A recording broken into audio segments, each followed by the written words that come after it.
eu só tenho uma coisa pra te dizer agora. Zero one, zero one.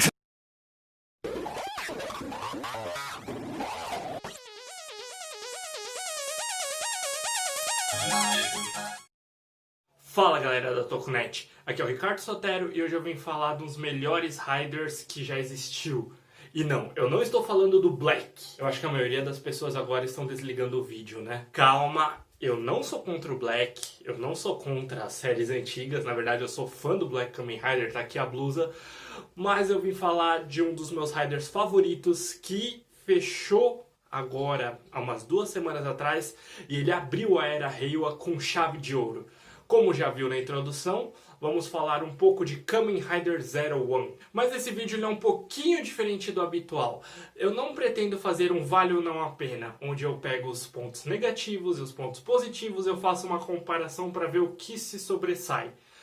Eu decidi fazer uma lista um pouquinho diferente, falando das críticas sociais que a gente encontrou nessa série. Isso bateu até mesmo com uma coisa que me disseram, que Tokusatsu é meio raso, que assistir Tokusatsu é como se você ficasse no leitinho.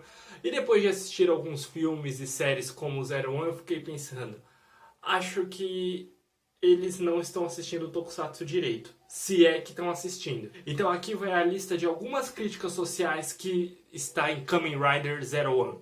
Mas antes, vamos falar da história. Só avisando que eu vou tacar spoiler no vídeo, então se você ainda não assistiu, primeiro vá lá, corre pra Zero One, dá uma chance, porque senão você vai perder muita coisa boa, e depois você volta aqui pra gente ver se a gente percebeu as mesmas coisas na série. A história fala de Haruto Hiden, um jovem aspirante a stand-up, um jovem aspirante a comediante, que um dia ele herda a presidência da empresa de um parente seu. Eu não lembro bem qual é o grau de parentesco que ele tinha com o antigo presidente. Então, a partir do primeiro episódio, ele é o novo presidente da Hiden, uma empresa que trabalha com Human Gears, androides que são construídos para auxiliar os humanos em atividades profissionais ou até mesmo corriqueiras do dia a dia. Como presidente da Hiden... Como presidente da Hiden, Haruto ganha 2 coisas. Primeiro, a assistente gata, quer dizer, a assistente Human Gear chamada Izu. E segundo, o driver que o transforma em Kamen Rider Zero One. E a partir daí, ele tem que combater todos os Human Gears que saem de controle e passam a atacar a humanidade. E também nós temos que falar dos Riders secundários que trabalham para a empresa chamada AIMS.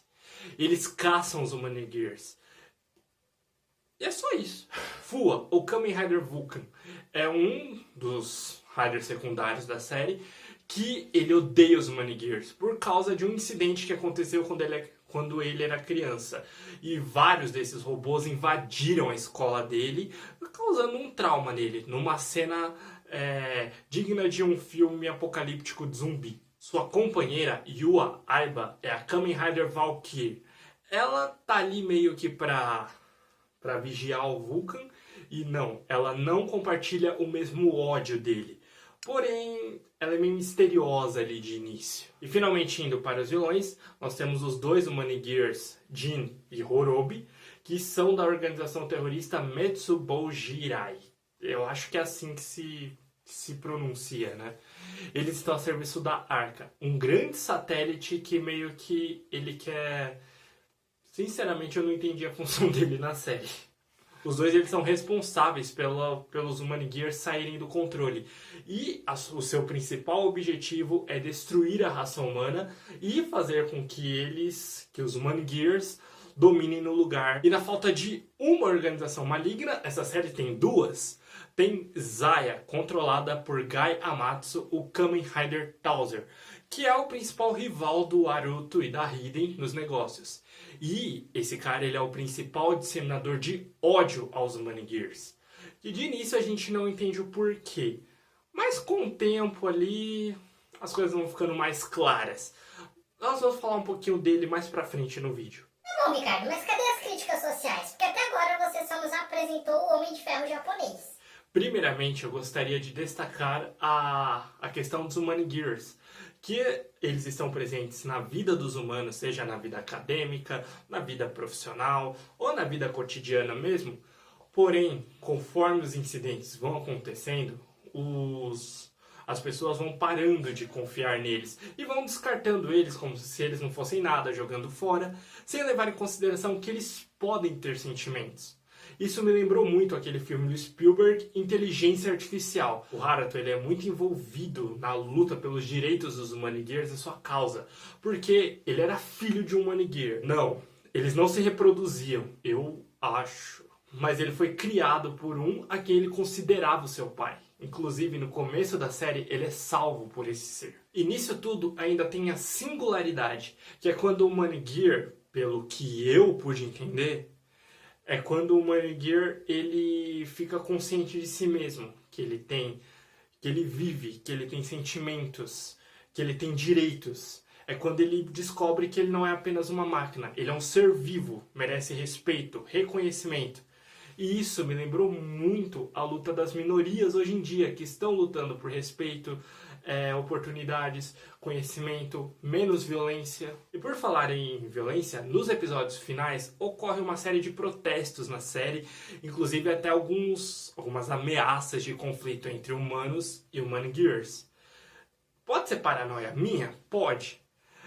Mas a série ela teve que ter um hiato por causa da pandemia.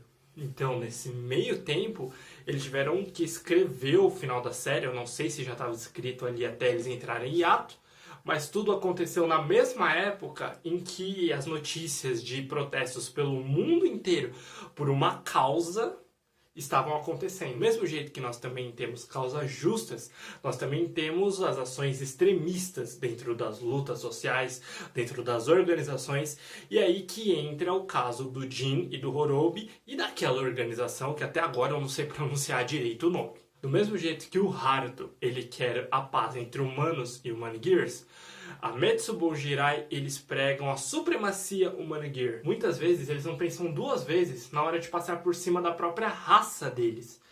Me lembrando um pouco o Magneto e a causa social deles, ou da Irmandade de Mutantes ali de X-Men, que eles lutam sim para salvar a raça deles, porém muitas vezes eles não se importam de acabar com quem tiver na frente, independente se é mutante ou humano.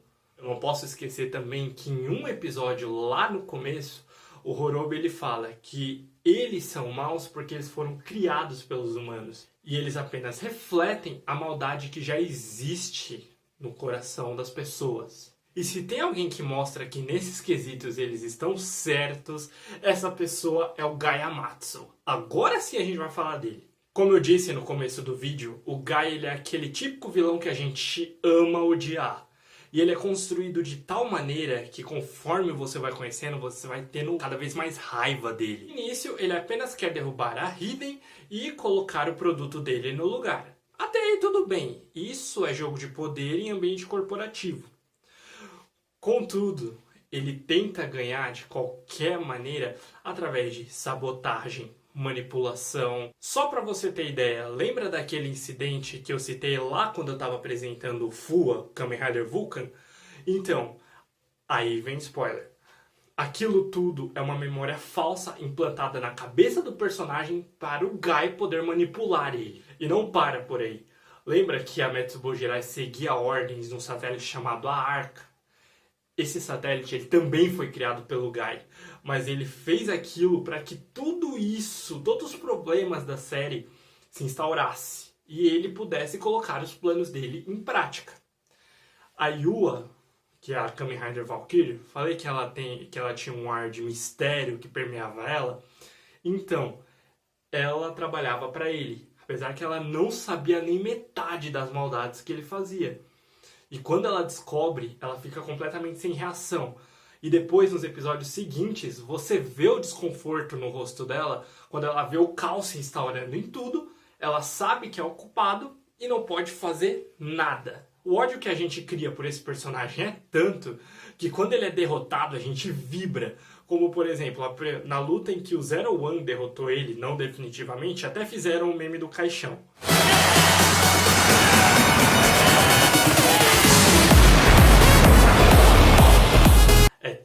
gratificante, mas tão gratificante quando o dia que a Yua chuta o pau da barraca, vai lá e mete um soco nele.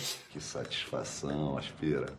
Enfim, Zero One é uma série que vai ser lembrada por trazer causas justas, mas com lados opostos, jogo de poder, manipulação, ideais e vários outros elementos que não só mostram que o Tokusatsu não é apenas o monstro da semana, como vai fazer a primeira série Rider da era Reiwa ser uma das melhores e mais amadas pelos fãs por um bom tempo. E você, já assistiu Kamen Rider Zero One? Já percebeu tudo isso? Tem mais alguma coisa que eu não percebi, não falei aqui? Deixa nos comentários, compartilha. Independente se você está vendo no YouTube, no Instagram ou no Facebook. Daí, dá uma ajudinha aqui. Então, valeu, falou, até uma próxima!